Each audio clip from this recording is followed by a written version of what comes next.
नमस्कार। आप समस्त देशवासियों को 75वें स्वतंत्रता दिवस की हार्दिक शुभकामनाएं। इस स्वतंत्रता दिवस के उपलक्ष्य पे IHM भुवनेश्वर आप सबके समक्ष एक छोटा सा नाटक प्रस्तुत करने जा रहा है, जिसका शीर्षक है स्वतंत्रता की खोज। आप सबके मन में ये प्रश्न ज़रूर आ रहा होगा, स्वतंत्र हुए तो हमें बहुत साल बीत गए, पर अब किस बात की खोज। चलिए मैं आपसे कुछ सवाल पूछता हूँ, उसका उत्तर आप अपने मन में विचार कीजिएगा। स्वतंत्रता प्राप्त करने के पश्चात भी क्या हम पूर्ण रूप से स्वतंत्र हैं? क्या हमारी विचारधाराएं स्वतंत्र हैं? क्या हमारा पूरा समाज स्वतंत्र है? विचार कीजिएगा। इस स्वतंत्र भारत को स्वतंत्रता दिलाने के लिए जिन पुण्यात्माओं ने, जिन वीरों और वीरांगनाओं ने अपने प्राणों का बलिदान दिया, मातृभूमि के लिए अपने अतः प्रेम का प्रदर्शन किया, निश्चल प्रेम का प्रदर्शन किया, उनके क्या सपने रहे होंगे इस देश के भविष्य के बारे में। विचार कीजिए, उन्होंने क्या कुछ नहीं सोचा होगा इस देश के बारे में, और आज इस देश की क्या अवस्था है। भारत और भारत के वासी अपनी संस्कृति और सभ्यता को भूलते जा रहे हैं। स्वतंत्र हम कब से हो गए, पर मानसिक रूप से आज भी हम पराधीन हैं। वसुदेव कुटुंबकम, अर्थात इस धरती पे जो भी प्राणी हैं वो हमारे ही परिवार का हिस्सा है। इस महान ज्ञान का मान रखते हुए, इस पूरे अखंड भारत को अपना परिवार मानते हुए हमारे पूर्वजों ने, हमारे स्वतंत्रता सेनानियों ने अपने प्राणों का बलिदान दे दिया इसके उज्जवल भविष्य के लिए। परंतु आज देख के ये बहुत दुख होता है कि आज के भारतवासियों ने इस महान सीख की तिलांजलि दे दी है। जहाँ देखो वहाँ जाति भेद, धर्म भेद, धर्म के नाम पे विद्रोह, धर्म के नाम पे विरोध। इसे देख के क्या उन स्वतंत्रता सेनानियों को संतुष्टि मिल रही होगी? विचार कीजिए। जिस देश में नारी का सम्मान सर्वोच्च है, जिस देश में नारी शक्ति की पूजा की जाती है, जिस देश में नारी का स्थान रसोई से लेकर रणभूमि हर एक क्षेत्र में सर्वोच्च है, उसी देश में आज नारी का इतना अपमान, नारी का मानहरण किया जा रहा है, नारी को प्रताड़ना दी जा रही है। जिस समानता की कामना करते हुए उन वीरों और वीरांगनाओं ने अपने प्राणों का बलिदान दे दिया, क्या वो समानता है आज इस देश में? यहाँ तो शिक्षा के क्षेत्र में भी समानता नहीं, यहाँ स्त्री पुरुष के बीच में समानता नहीं, यहाँ जाति जाति के बीच में समानता नहीं। यहाँ स्त्री के परिधान को देख के उसके चरित्र का वर्णन किया जाता है, यहाँ किसकी आर्थिक परिस्थिति को देख के उसकी सभ्यता का वर्णन किया जाता है। ये कैसे समानता? क्या यही भारत, क्या यही वो उत्कृष्ट भारत है? क्या यही वो स्वर्णिम भारत है जिसकी कल्पना हमारे वीरों ने की थी? कदापि नहीं। अगर आज हमारे स्वतंत्रता सेनानी इस भारत को देख रहे होते, इसकी ये दुर्दशा देख रहे होते, तो उनके आंखों से खून के अश्रु बह जाते, उनकी आत्मा कांप जाती। Good morning students. Good morning ma'am. जैसा कि आप लोग जानते हैं, इस साल हमारा 75वां स्वतंत्रता दिवस है। तो आइए आज हम अपने वीरों और वीरांगनाओं के बारे में पढ़ेंगे।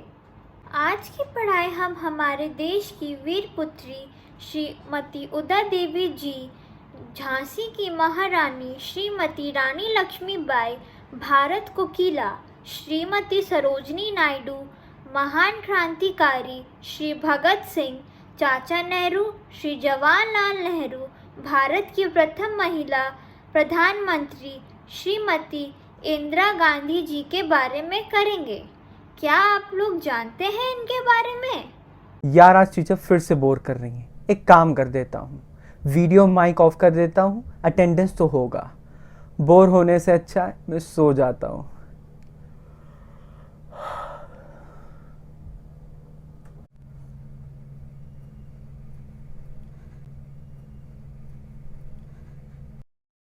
जिस देश में आज जन्मे बिटिया को कोख में मारा जाता हो, जिस देश में दहेज का दानव बहू को लील जाता हो, उस देश में दुर्गा पूजा की बातें बेमानी लगती है।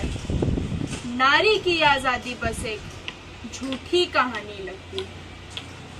जिस देश में लड़की का सड़कों पर चलना भी दुश्वार हुआ, गिद्ध लगाए बैठे दृष्टि बार बार बलात्कार हुआ, उस देश में दुर्गा पूजा की बातें बेमानी लगती है। नारी की आजादी बस एक झूठी कहानी लगती है।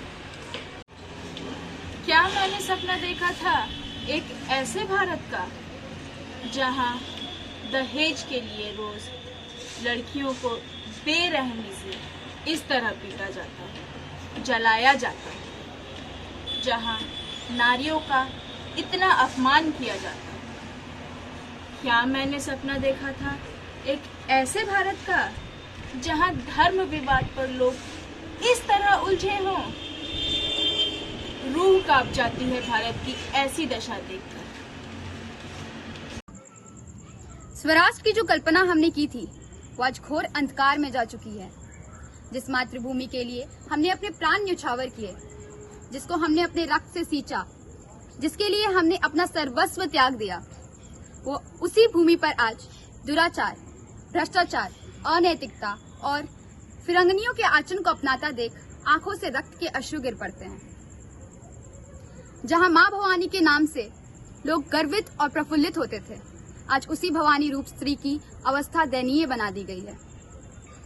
अगर संपूर्ण रूप से स्वतंत्रता पानी है तो अपनी रीढ़ की हड्डी को सीधा कर कर चलना सीखो और इन रूढ़िवादी विचारों का त्याग करो।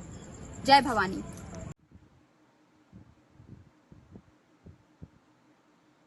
सरफरोशी की तमन्ना अब हमारे दिल में है, देखना है जोर कितना बाजुए कातिल में है। इनकलाब जिंदाबाद, इनकलाब जिंदाबाद। जय हिंद भारतवासियों, मैं आपका अपना भगत सिंह। बड़े ही दुख के साथ मुझे ये कहना पड़ रहा है कि मैं अपने वतन के लिए शहीद हो गया, वतन के आजादी के लिए शहीद हो गया, लेकिन हमारे अपने ही अपनों के पीछे साजिश रच रहे हैं। बड़ा ही दुख लग रहा है ये सब हमें देख के। अंत में मैं आपसे यही कहूंगा कि सब लोग एक दूसरे के साथ शांति से रहें और ये सारी चीजों पे मिट्टी पाए। जय हिंद, भारत माता की जय, हिंदुस्तान जिंदाबाद। जय हिंद कहते गए वो, शाहद की धारा में बहते गए वो, झुका न सका उनको जालिम कोई, यातनाओं को हंस के सहते गए वो। We want deeper sincerity of motive and greater courage and speech and earnestness in action. समय के पीढ़ी के उड़ने को सीमित विस्तार पर लो और पीढ़ी तो उड़ चला। Hark to a voice that is calling my heart in the voice of my mind. एक देश की महानता, बलिदान और प्रेम उस देश की आदर्शों को निहित करता है। मैं एक मजबूत भारत की प्रतिष्ठा के लिए समर्पित था, जहां हर इंसान को समान अधिकार मिल सके। लेकिन जब मैं आज इस देश को देखता हूं, तब मुझे पता चलता है कि आज भी ऐसे लोग हैं जिन्हें सामान्य अधिकार भी प्राप्ति नहीं हुई है। मैंने ये सोचा था कि ये देश भारत उन सभी का है जिन्होंने हमारे इतिहास और सभ्यता में समर्पण किया है, लेकिन आज भी लोग अपने आप में ही झगड़ते हैं जाति और धर्म को लेकर। एकता नहीं बचेगी तो स्वतंत्रता कैसे सुरक्षित रहेगी? इसलिए अगर स्वतंत्रता एक बार जीत ली तो ये नहीं समझिए कि हमेशा के लिए वो स्वतंत्रता बची है। हर दम प्रतिदिन उसके लिए लड़ना है, प्रतिदिन उसके लिए सोचना है। मैं जीवित रहूं या नहीं रहूं, मेरी लंबी उम्र रही है और इस पर अगर मुझे गौरव किसी चीज़ पर है तो इस बात की कि मेरा सारा जीवन देश की सेवा में गया। जब तक मुझ में सांस है तब तक देश की सेवा में ही जाए, और जब मेरी जान जाएगी तो मैं कह सकती हूँ कि एक एक खून का कतरा जितना मेरा है, एक एक खून एक भारत को जीवित करेगा, भारत को मजबूती देगा। और मेरी आशा है कि नौजवान हो या महिलाएं हों, ये सब इसको आज सोचे, आज अपनाएं। मैम, मुझे कुछ कहना है। आज मुझे एक बात का एहसास हुआ कि जिस स्वतंत्रता की चाह में हमारे स्वतंत्रता संग्रामी शहीद हुए, वो सपना, वो सोच कहीं गुम ही हो गया है। हमने अपनी सोच को कैद कर रखा है। अगर हमें इस सोच से स्वतंत्र होना है तो सबसे पहले इस सोच को स्वतंत्र करना पड़ेगा। जय हिंद। बहुत खूब बेटा। अगर ऐसी सोच पूरे समाज की हो जाए तो भारत के स्वर्ण युग का आगमन जरूर हो जाएगा। जैसे कि आप सबने देखा, स्वतंत्रता प्राप्त होने के पश्चात भी हमारा देश सामाजिक और मानसिक रूप से स्वतंत्र नहीं। जिस देश के स्वर्णिम युग की कामना करते हुए उस स्वर्णिम युग को वास्तविकता में लाने के लिए हमारे वीरों और वीरांगनाओं ने अपने प्राणों का बलिदान दिया, वीर गति को प्राप्त हुए, आज वो स्वप्न कहीं छूट सा गया है। अब इस स्वप्न को साकार करना, इस स्वप्न को पुनर्जीवित करने का उत्तरदायित्व हम युवाओं के कंधे पर है। हमें उस स्वर्ण युग का आरंभ करना है जहां सब एक हों, मानवता सर्वोपरि हो, जहां नारियों का सम्मान किया जाए, जहां भाईचारा हो और जहां सुख और समृद्धि का वास हो, जहां सब एक हों। धन्यवाद। मैं हमारे कलाकारों को धन्यवाद करता हूं जिन्होंने अपने कला का उत्कृष्ट प्रदर्शन किया, जिनके कारण आज ये नाटक सफल हो पाया है।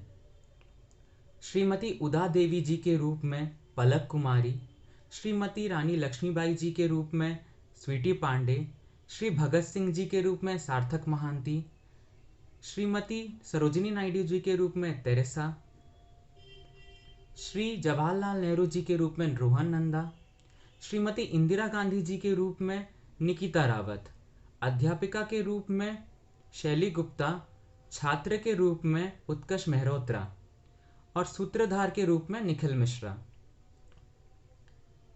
मैं एडिटिंग के लिए रोहन नंदा को विशेष धन्यवाद कहता हूं और स्क्रिप्ट के लिए निखिल मिश्रा को। उक्त नाटकटीर संचालना सफलतारे मो महाविद्यालयर प्रधानाचार्या श्रीमती शारदा घोष और आम संपूर्ण शिक्षक वृंदक सहयोग पाई मु मो आंतरिक कृतज्ञता जनाउछि।